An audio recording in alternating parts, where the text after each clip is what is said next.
Goeiemôre, Dok Matt wat praat. Om sekere opdragte uit te voer, moet jy bemagtig wees. Jy moet weet wat jy doen, jy moet weet hoe om dit te doen, en jy moet volle vertroue hê in dit wat jy doen. Jy kan nie net 'n taak aanpak as jy nie bemagtig is nie, as jy nie die toestemming daarvoor het nie. My liewe vriend, Jesus bemagtig ons om sekere goeders te doen. Hy bemagtig jou om onder andere jou hande op die sieke te lê en te bid, sodat hulle in die naam van Jesus genees kan word. In die naam van die Vader, Seun en Heilige Gees vind genesing plaas. En dit is een van die bemagtigings wat ons mee toegelaat is. Hy bemagtig ons met soveel mooi dinge in die lewe.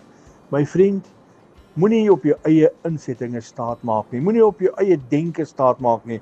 Maar ek wil vir u verseker, as jy op Jesus staat maak, hy bemagtig jou om sekere goeders te roep wat nie bestaan nie. Hy sê, roep die dinge wat nie bestaan nie, asof dit bestaan. Dit is een van die bemagtigings. So, dit lyk nie of jou finansies bestaan nie, of op jou situasie nooit gaan regkom nie, maar Jesus het jou bemagtig om te roep die dinge wat nie bestaan nie, die dinge wat jy dink gaan nie by mekaar kom nie, bemagtig hy jou om dit by mekaar te kry.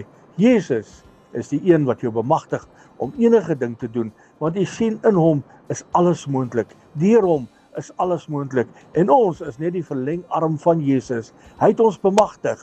My vriend, gebruik dit wat Jesus jou gegee het, bemagtiging, herlewingsgroete.